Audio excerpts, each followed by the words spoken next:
در یک حفاری باستانشناسی در شمال عراق. لنگستر ماریان مدالی از سنت جوزف و همچنین یه مجسمه‌ای که شکل دیو رو داره رو پیدا میکنه. ماریان در حالی که آماده رفتن میشه مجسمه بزرگی از دیو و 2 سگ رو در حال جنگ در جورج تاون میبینه.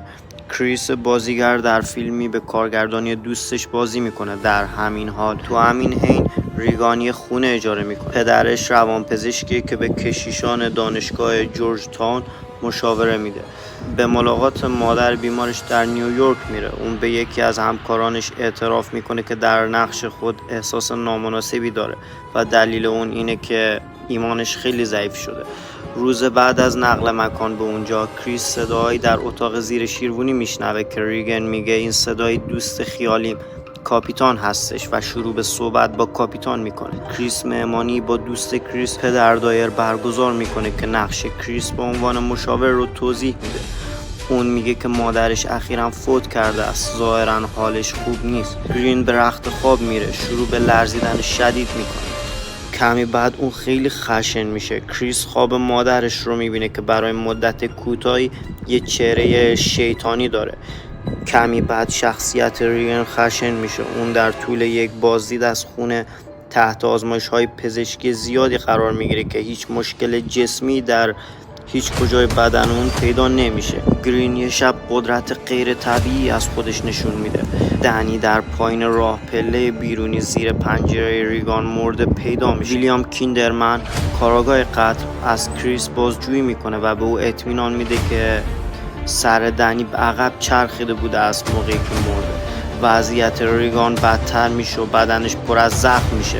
پزشکی از جنگیری به عنوان یک گزینه بعید یاد میکنه و پیشنهاد میده که این یک بیماری روانی احتمالی است، در حالی که کیندرمن اونجا رو ترک میکنه. گرین دوباره دچار حمله خشونت‌آمیز میشه. کریس وحشت میکنه. گرین که اکنون تسخیر شده از سرش رو به عقب برمیگردونه و با لحنی ترسناک صحبت میکنه. صدای ریگن در اتاق خوابش حبس. ریگان تسخیر شده ادعا میکنه که خود شیطان هستش و در حالی که به زبانهای مختلف صحبت میکنه استفراغ خودش رو به این طرف اون طرف پرت میکنه. وقتی آب شیر که کریس ادعا میکنه آب مقدس هستش رو روی اون پاش میدن، واکنش شدیدی نشون میده. نکته خلافه و این نکته خلاف تسخیر شدن واقعی هستش. کریس ناامید اعتراف میکنه که ریگان تسخیر شده دنی رو چند شب پیش کشته است. دستیار اونا شاهد کلماتی هستن که میگه کمکم کن. کاریس که به طور شفافی به از دست دادن ایمان و احساس گناهش در مورد مرگ مادرش انگار دوچاره است به دیو حمله میکنه. کاهنان برای لحظه اونو دستگیر میکنه. کاریس از روی ضعف فریاد میزنه که دیو مادرش نیست. ماریان از کریس عذرخواهی میکنه و به جنگیری ادامه میده. جنگیر بهش اطمینان میده که گرین قرار نیست بمیره و وقتی دوباره وارد اتاق میشه ماریان رو مرده میبینه. کاریس خشمگین میشه و ریگان تسخیر شده رو کتک میزنه و از دیو میخواد که اونو به جای اون دختر تسخیر کنه. دیو شروع به تسخیر اون میکنه و گرین رو آزاد میکنه.